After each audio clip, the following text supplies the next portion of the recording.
Now let's go to yes and no's, where we're gonna read a statement, see if everyone agrees this will happen or not, and then maybe brief little discussion of the first one. Does Max Verstappen win 10 races or no? Who's thinking yes, he is gonna win 10 races or more? It looks like that's unanimous. If you don't agree and you're watching, put it in the chat room. We'll read it. Should have said 20. Oh, 20. Oh, he did 19 this year. I don't know about 20, but I will say this. Let me see it. He's at 54 wins right now. He could be at 70 by the end of the year. I would not put that past him. Man. Yeah. That's so crazy. Nuts. Yeah. Does IndyCar see any driver win 5 or more races compared to last year? Hands up to that. Ooh, we got 3 to Ben. Matt, what are you thinking? Nobody's going to do it? Well, I can see. Go ahead. My opening. Sorry, back to my opening statement, probably of the show, when I said there's 4 Ganassis, 3 Penskes, and 3 McLarens that could all win, plus the odd one here or there.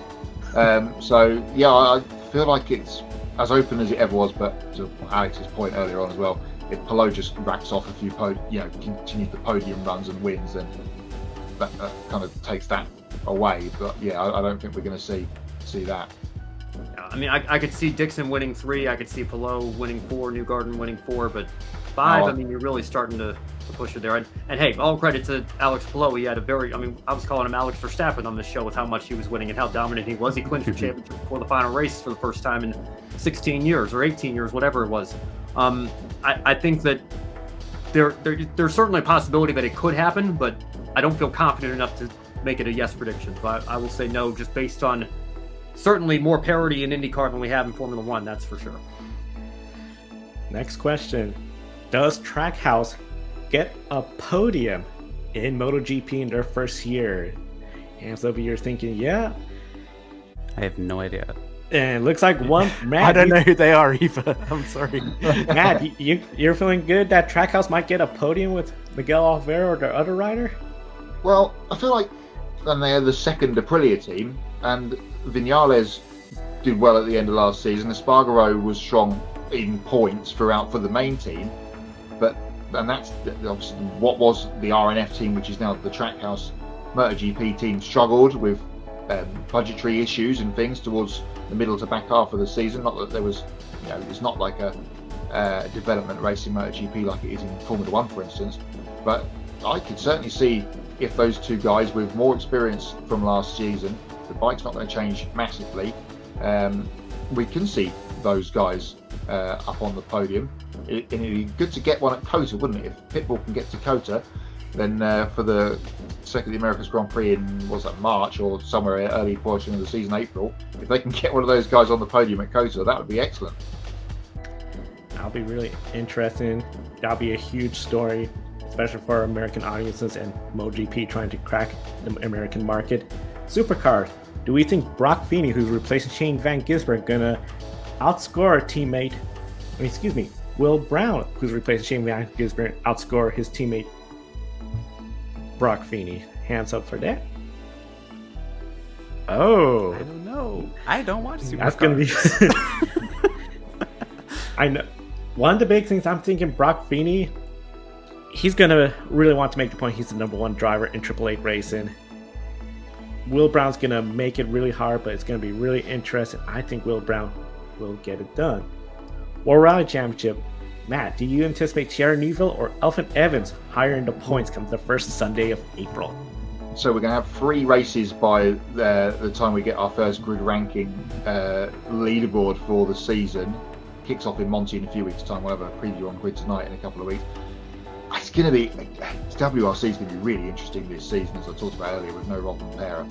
I am feeling that I think it will be Neuville higher, but I think he'll have Foyt Tänak ahead of him in the points by the time we get to the end of this portion of the season.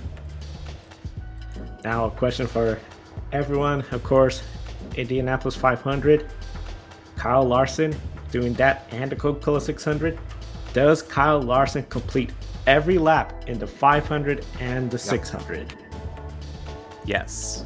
Oh, we got 2 yeses. I'm in the no side.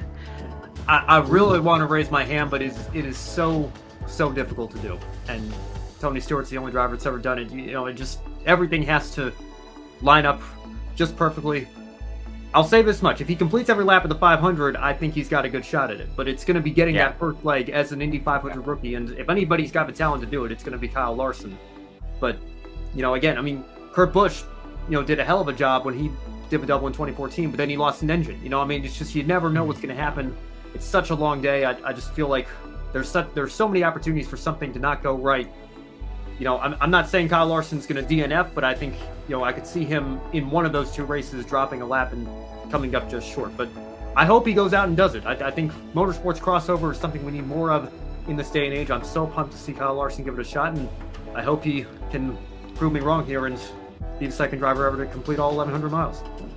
And can I just say with Kyle Larson, that is my most anticipated moment of the year, is seeing Kyle Larson do the double.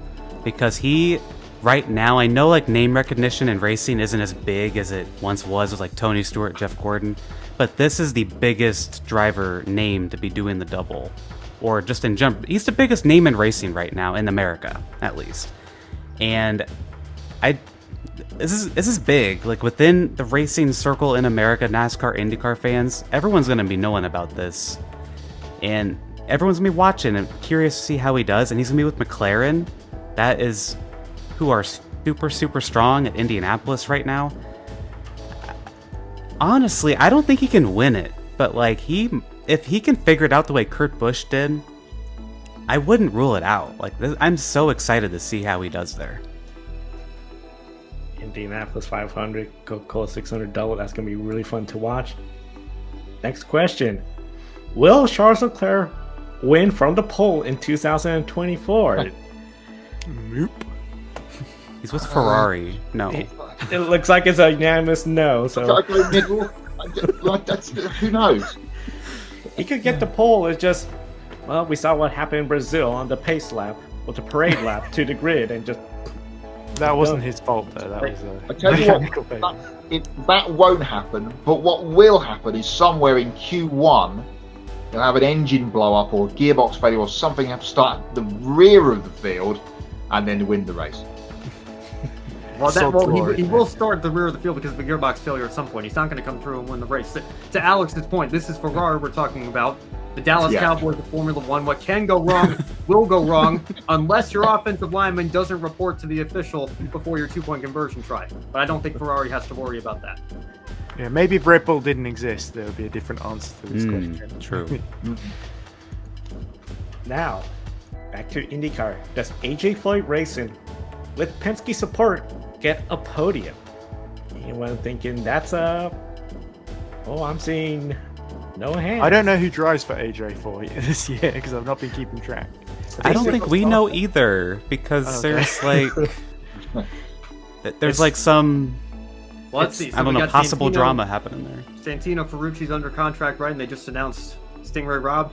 But Benjamin Peterson thinks he's under contract as well, and it's kind of like who's going to be the odd driver out, or are they going to run 3 cars and they just haven't made that clear yet? So it's like if they do, it'll probably be a crazy race.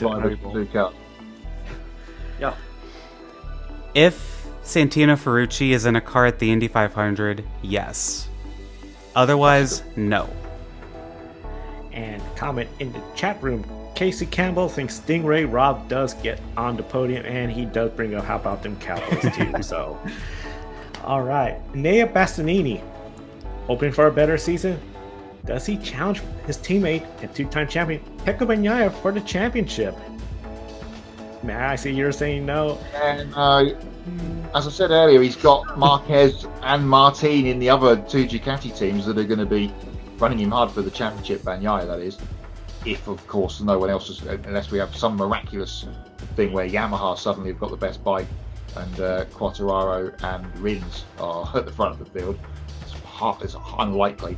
It's going to be another Ducati fest. But I said earlier, he had a huge injury season last year. I hope he does, because he was very good the year before and then got the factory ride, and then unfortunately for him missed pretty much more than half of the season through multiple injuries. So I just feel like he, even though he's in what would like be the second Red Bull, he might actually be in the second Toro Rosso, if you know what I mean, because it's got faster guys on the other same bikes coming from behind with Martin and Marquez.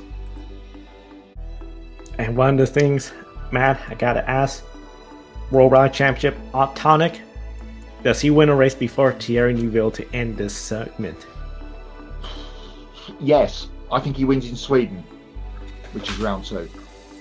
And he won there this past year for Ford, so